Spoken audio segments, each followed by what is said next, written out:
মন্তব্য কি?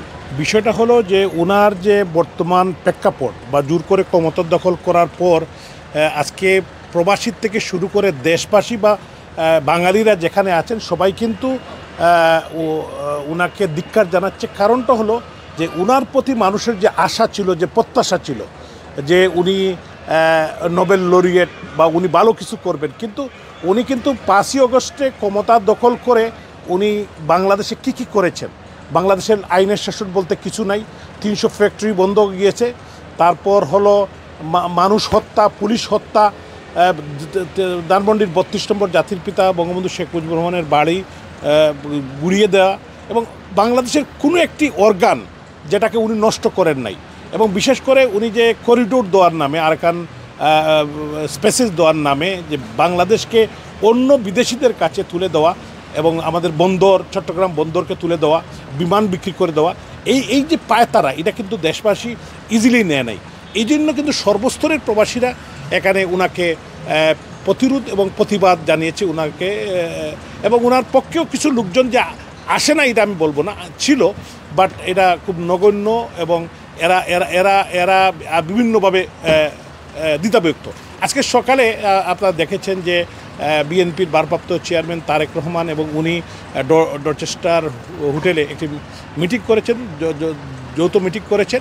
এই মিটিংয়ের ফলাফল হলো, আপনারা দেখেছেন যে যিনি সিকিউরিটি অ্যাডভাইজার খলিলুর রহমান, এই খলিলুর রহমানের পদত্যাগ কিন্তু কিছুদিন আগেও বিএনপি চেয়েছিল।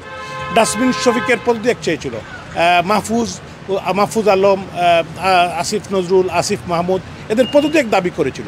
আজকে হঠাৎ তাদের যে এই যে 5ই আগস্টের আগে তাদের যে মোর্চা, জামাত ইসলাম, এনসিপি, বিএনপি, তারপরে ডক্টর ইউনুস, এই যে তারা যে মেডিকুলাস ডিজাইন মাস্টার প্ল্যানের মধ্যে আমাদের একটি শান্ত বাংলাদেশকে তারা অশান্ত করে দিয়েছে।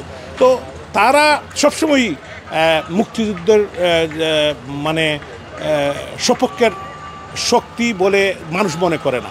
এবং আমরা আওয়ামী লীগ এবং আওয়ামী লীগ সবসময় তাদেরকে আমরা মোকাবিলা করে এসেছি, অতীতও করেছি, আজকেও করছি, আগামী দিনও ইনশাল্লাহ।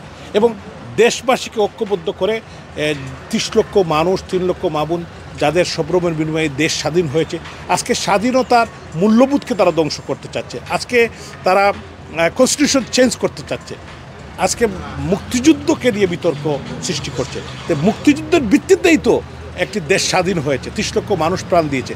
এই দেশকে আমাদের রক্ষা করতে হবে। তবে আমার বিশ্বাস আওয়ামী লীগের সাপোর্টারও মোর দেন 50% ইন বাংলাদেশ। আমার বিশ্বাস আরও 20 থেকে 30% মানুষ আসবে, যারা দেশপ্রেমিক, যারা দেশে বিশ্বাস করে, গণতন্ত্রে বিশ্বাস করে, স্বাধীনতায় বিশ্বাস করে, তারা আসবে এবং এদের পতন অবশ্যই হবে।